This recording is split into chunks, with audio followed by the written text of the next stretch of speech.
Welcome to Jams and Jellies.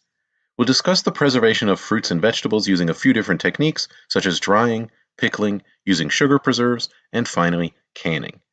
Let's get started. If we want to keep a fruit or vegetable around for more than a few days or weeks and have it still remain edible, we usually have to preserve it in some way. We have a variety of different ways to accomplish this, but they nearly all involve killing the living plant tissue and microbes and then preventing further microbial growth. Remember that plants are still alive after harvest, so they continue to metabolize the nutrients stored inside their cells. Killing the plant tissue inactivates its enzymes, preventing them from further destroying the nutritious chemicals inside. Preventing microbial growth is accomplished either by making the chemical environment hostile to microbes or by preventing microbial contamination entirely after killing the existing microbes. Humans have been preserving fruits and vegetables by allowing them to dry out since before recorded history. We dried them using the sun, fire, or even mounds of hot sand. I've shown here a few such preserved fruits such as dried tomatoes, raisins, and prunes. But in previous videos, we've discussed some other fruits and vegetables that we allow to dry. What other examples can you remember? I want you to pause the video and see if you can think of them all.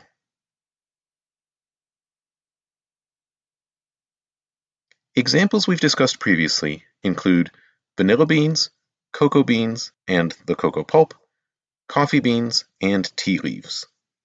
Now, living plant tissue is 80 to 90% water by mass. This is plenty of water for microbes to survive upon. But when we dry them out, dried fruits and veggies contain much less water, somewhere between 5 and 35%. This is too low for most microbes to survive upon, and so the dried plant material lasts quite a long time. However, if all you do is dry the fruit or vegetable, the plant enzymes are still active and will continue to slowly work away, which causes slow changes in color and flavor. Thus, most commercially dried fruits and veggies are blanched before drying. Blanching involves quickly boiling the tissue to deactivate those enzymes. Remember that enzymes are proteins, and like all proteins, they'll denature with enough heat. Now, the reason why the boiling time is kept relatively low is that at longer times the structure of the tissue tends to break down and the texture softens. We can now freeze-dry fruits and vegetables to preserve them in a similar way that drying using heat will. With freeze-drying, however, we aren't heating the tissue. Rather, we apply a vacuum and the water in the tissue sublimes. That is, we're essentially using a controlled freezer burn. Now, because the food isn't heated above the freezing point or exposed to oxygen for extended periods of time, the flavor compounds remain largely unchanged. Another very old food preservation technique is fermentation. Foods preserved in this way include olives, sauerkraut, and kimchi, which is a fermented cabbage common in Korean cuisine. If we put the fruit or vegetable into a fairly concentrated solution of brine, that is salty water, or acid, such as vinegar, the food becomes pickled. The brine encourages fermentation, which produces acids that discourage further microbial growth. Whether we use brines and microbes to produce the acids, or we add the acids directly, such as with vinegar, the low pH generally interferes with the proper function of many enzymes. As a result, most living tissue cannot tolerate very acidic conditions such as these. In the US, we use the term pickles to refer to pickled cucumbers, but a large variety of different fruits and vegetables can, in fact, be pickled. The fermentation process is carried out by anaerobic bacteria that live on the plant. That is, we don't need to purposely add these bacteria because there will be some present on the surface of the plant tissue simply from exposure in the environment. Once in a closed container, the anaerobic bacteria convert the plant's sugars into acids, alcohol, and carbon dioxide that limit the growth of other microbes. These anaerobic bacteria also generally leave the remainder of the plant tissue alone. That is, other than the sugars, the molecules present in the plant tissue will be largely unchanged. The pickled foods taste sour as a result of the production of the acid. And any sweetness experienced when eating the unpickled food is gone in the pickled food because the sugars have been converted into those acids. Now let's turn to preserving fruits and vegetables using sugar. While sugar is necessary for all living things, since our source of energy, too much sugar can prevent microbial growth. As the sugar concentration increases, the water content decreases. At a certain point, the sugar concentration is so high that water from inside microbial cells begins to diffuse out of the cell. This then kills the microbial cell.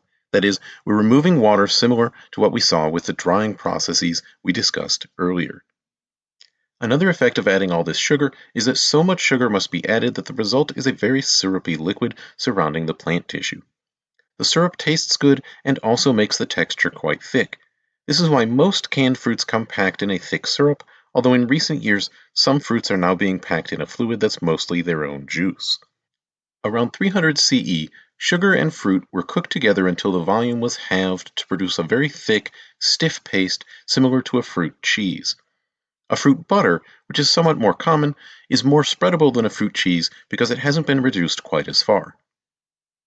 In the cell walls of plants, but not animals, is a compound called pectin.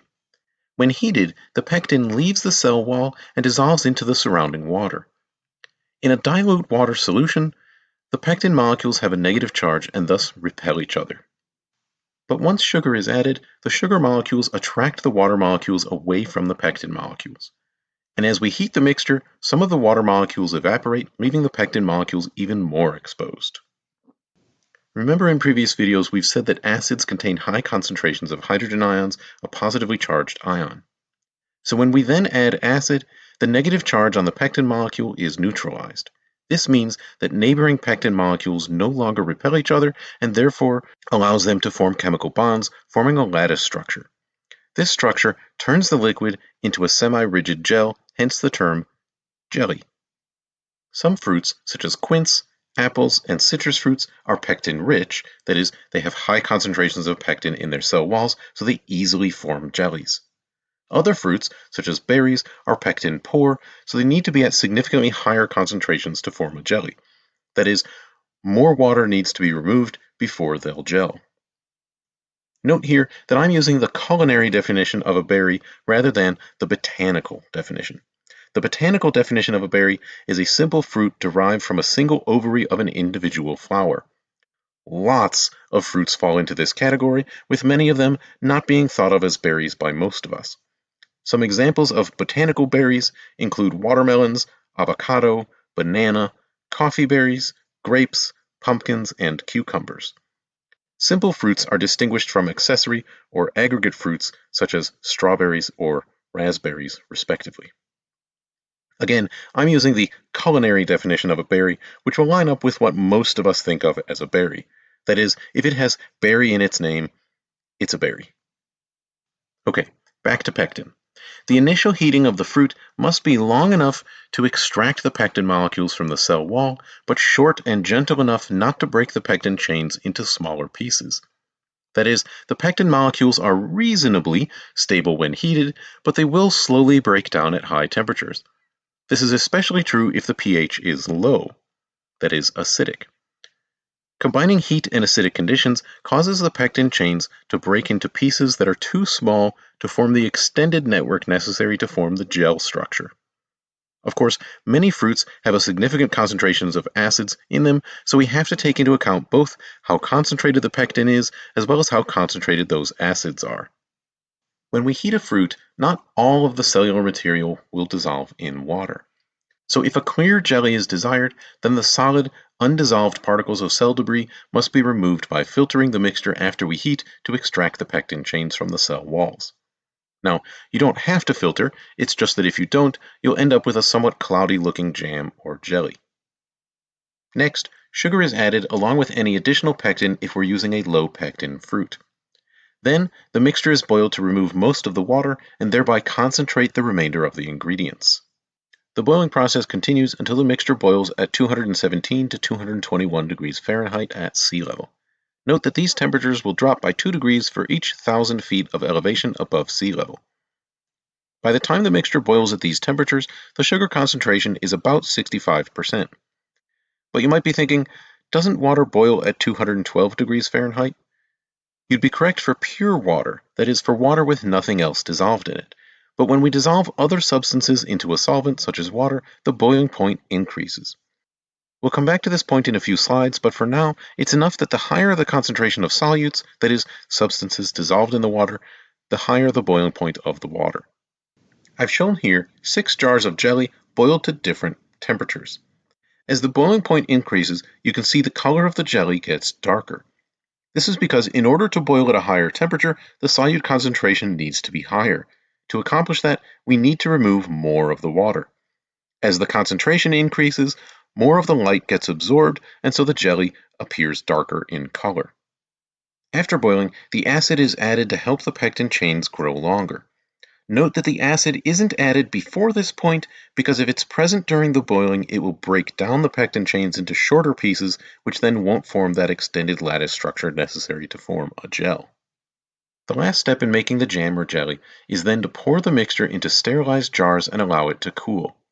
As the mixture cools, the gel sets. While it will be a gel after a few hours, the texture will continue to get firmer over the course of a few days or weeks. So, how can you sterilize the jars into which you'll pour the mixture? The easiest way available to most of us is to run the jars and lids through a cycle in the dishwasher. The high temperature kills almost all the microbes that might be present on the surfaces of the jar and lid. If you don't have a dishwasher, you can boil the jars and lids for about 10 minutes. Either way, be careful not to touch the insides of the jars or the underside of the lid to prevent contamination with any microbes present on your skin. Okay, let's get back to the boiling point elevation. I've shown here a plot of the log of the vapor pressure of a liquid as a function of the temperature. That is, we're looking at the blue line. The vapor pressure is the pressure of gas of that substance above the liquid at that temperature. For example, if our liquid is water, then we're measuring the pressure due to the steam, the water vapor, above that liquid water. As we increase the temperature, a greater fraction of the water molecules have enough energy to break the bonds holding them to their nearest neighbors and escape into the gas phase, so the vapor pressure increases. At some point, the vapor pressure becomes equal to the pressure exerted by the atmosphere. It's this temperature that we call the boiling point. For water at 1 atmosphere, this point is 212 degrees Fahrenheit or 100 degrees Celsius. But when we add a solute to the liquid, some of the solvent molecules on the surface are effectively replaced with solute molecules. Since there are fewer solvent molecules on the surface, fewer of them will be able to escape into the gas phase and the vapor pressure decreases. So for our green curve, the one describing a solution in which we have both solvent and solute molecules, it will be lower than the blue curve. But this means that at the boiling point of the pure liquid, the solution has a vapor pressure a little bit below atmospheric pressure, and as a result, it does not boil at that temperature. To get the vapor pressure of the solution to be equal to the atmospheric pressure again, we need to move farther to the right on the curve. That is, we need to increase the temperature. This is why the boiling point of our jam or jelly will be higher than the 212 degrees Fahrenheit of pure water. The boiling point of water is a very convenient way of having very good control over the temperature of our cooking. As long as the pressure above the food is the same, the boiling point of pure water will always be exactly the same. This means that you can simply throw the food into a pot on the stove and add heat. As long as you've got plenty of water around, the temperature can't get significantly higher than about 212 degrees Fahrenheit.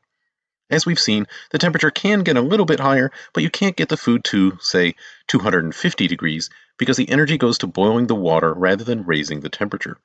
So you don't have to micromanage the amount of heat being added to prevent your food from burning.